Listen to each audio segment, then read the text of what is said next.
Pernah nggak ngerasa capek kerja tiap hari, tapi duit kayak nggak pernah cukup buat hidup tenang? Atau bingung nih, kenapa orang kaya kelihatan santai, bebas ngatur waktu, dan nggak pusing soal uang? Banyak orang cuman mikir kekayaan itu soal angka di rekening. Padahal ada yang namanya kebebasan finansial. Nggak banyak orang tahu istilah bebas finansial yang memang jarang dibongkar ke publik. Nah, di konten ini kita bakalan bahas nih, kebebasan finansial orang kaya yang bikin hidup mereka beda banget sama kebanyakan orang. Dengan ngerti ini, kita jadi tahu kenapa mereka bisa kaya tanpa harus pamer berlebihan. Jadi, kalau pengen buka mindset baru soal arti kaya yang sebenarnya, simak konten ini sampai habis ya.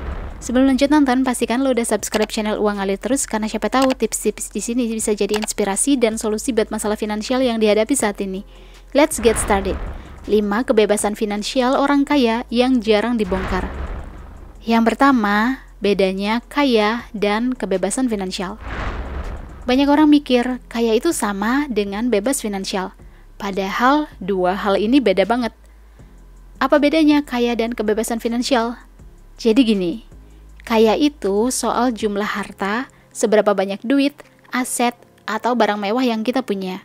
Sedangkan bebas finansial itu lebih dari sekedar punya harta kekayaan.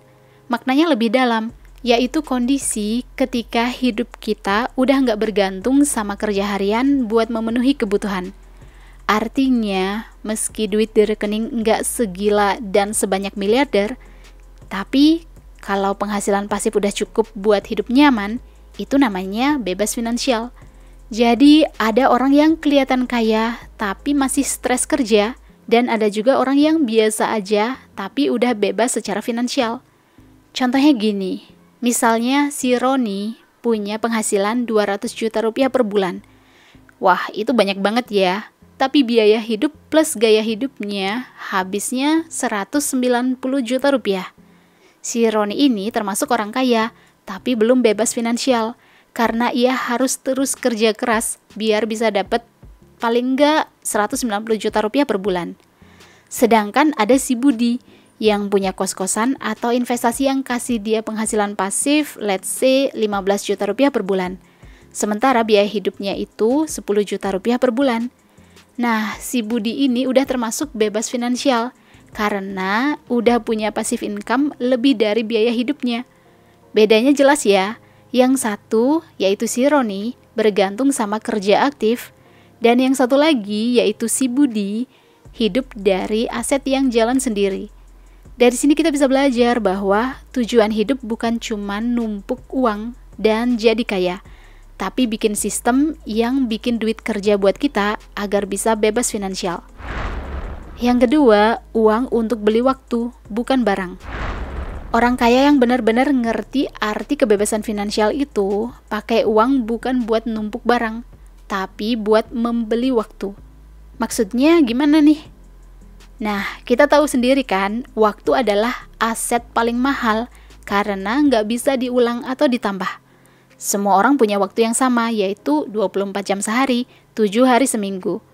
Jadi, kalau ada duit lebih, orang kaya lebih memilih bayar orang lain buat mengerjakan hal-hal yang memakan waktu, biar mereka bisa fokus ke hal-hal yang lebih penting.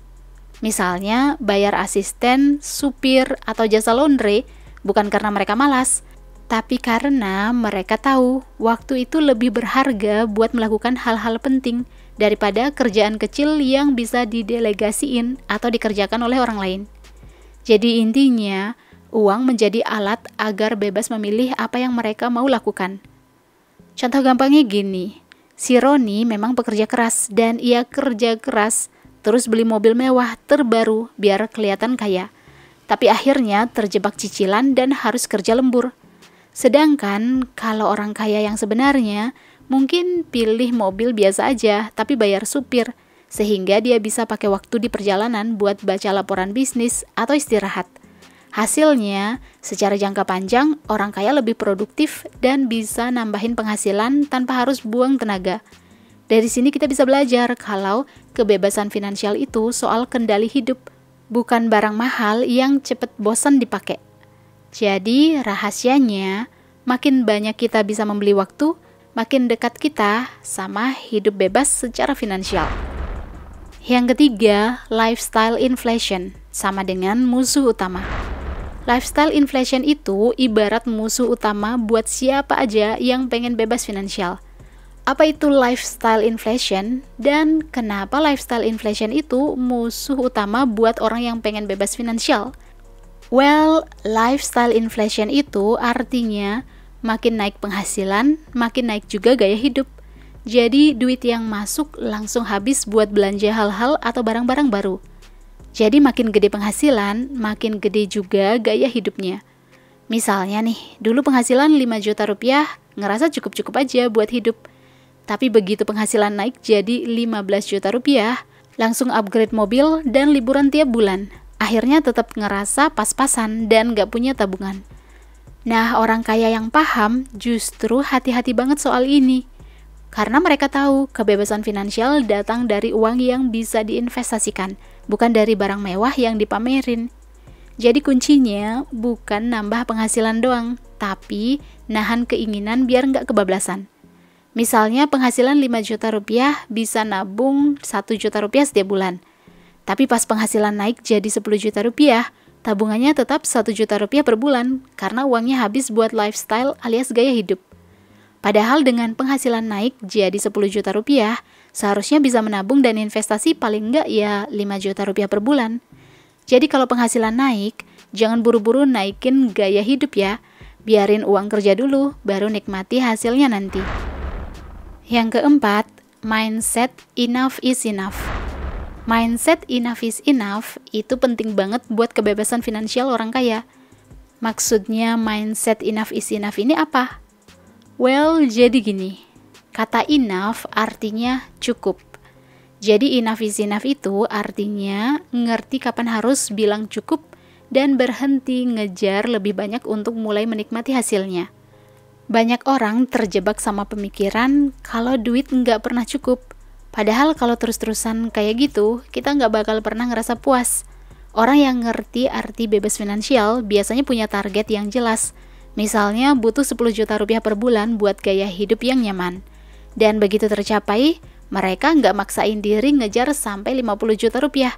Apalagi kalau itu cuman bikin stres. Nggak banget. Logikanya simple. Kebebasan finansial itu bukan soal angka yang gede banget, tapi soal angka yang cukup buat hidup nyaman tanpa harus kerja mati-matian lagi. Jadi begitu angka cukup sudah ketemu, sisanya jadi bonus aja. Contohnya gini, ada 2 orang nih, Tono dan Tony, dengan penghasilan sama-sama 30 juta rupiah per bulan. Si Tono merasa cukup nih, hidup dengan 10 juta rupiah aja, sisanya ditabung dan diinvestasiin. Lama-lama, si Tono bisa bebas secara finansial dan bisa santai kerja tanpa pusing lagi soal uang. Sedangkan si Tony merasa masih kurang terus. Tiap ada duit lebih, langsung upgrade barang. Akhirnya malah tetap sibuk ngejar tambahan penghasilan dan gak pernah puas. Dari sini kelihatan kan, mindset enough is enough bikin hidup kita jadi lebih ringan karena kita punya batas jelas antara kebutuhan dan keinginan. Kalau kita nggak punya target kapan harus merasa cukup, kita akan terus terjebak di perlombaan yang nggak ada garis finishnya. Dan itu bikin banyak orang nggak pernah benar-benar bebas secara finansial. Yang kelima, cara bebas finansial.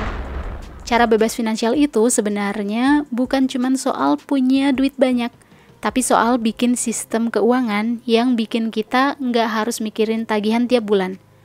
Orang kaya biasanya punya cara simple tapi konsisten untuk bisa mencapai kebebasan finansial. Mereka nabung, invest, dan bangun pendapatan pasif alias passive income sampai punya penghasilan pasif yang lebih gede dari pengeluaran biaya hidup setiap bulan. Logikanya gini, kalau kita nih butuh 8 juta rupiah per bulan buat hidup nyaman, maka bebas finansial tercapai begitu punya aset yang kasih penghasilan lebih dari angka itu, yaitu lebih dari 8 juta rupiah. Step by step alias langkah-langkahnya kayak gini. Kumpulin modal, taruh di aset produktif, terus biarin waktu yang menambah terus hasilnya lewat compound effect. Jadi intinya, bebas finansial itu bukan hasil instan, tapi efek dari strategi jangka panjang yang disiplin. Contohnya gini, bayangin kita rutin invest misalnya 5 juta rupiah per bulan dengan return alias imbal hasil 7% per tahun. Dalam 20 tahun nih, modal jadi berapa? Nah, kita hitung-hitung ya. 5 juta rupiah dikali 12 bulan dikali 20 tahun sama dengan sekitar 1,2 miliar rupiah. Dan dengan return alias imbal hasil 7% per tahun, modal 1,2 miliar itu bisa tumbuh jadi lebih dari 2,5 miliar rupiah karena efek bunga berbunga alias compound effect. Anggaplah setelah 20 tahun nih, kita ambil modal plus keuntungannya ya, 2,5 miliar rupiah. Dan kita taruh di investasi yang kasih return atau imbal hasil 5% per tahun, kita bisa dapat penghasilan pasif berapa per bulan? Nah, kita hitung-hitung ya. 2,5 miliar rupiah modal dikali 5% return per tahun dibagi 12 bulan, sama dengan 10 juta rupiah per bulan. Kalau kebutuhan 8 juta rupiah per bulan dan dapat passive income alias pendapatan pasif itu 10 juta rupiah per bulan, berarti kan udah bebas finansial. Nah, dari sini kita bisa belajar kalau kebebasan finansial bukan soal nunggu kaya raya dulu, tapi soal mulai lebih cepat dan ngerti gimana uang bisa bekerja buat kita. Well, itulah 5 kebebasan finansial orang kaya yang jarang dibongkar. Lo punya ide lain soal topik ini? Atau ingin request hal-hal yang mau kita bahas di channel Uang Ngalir Terus? Komen ya. Like, share, dan jangan lupa subscribe untuk dapetin update video-video berikutnya. See you guys in the next video.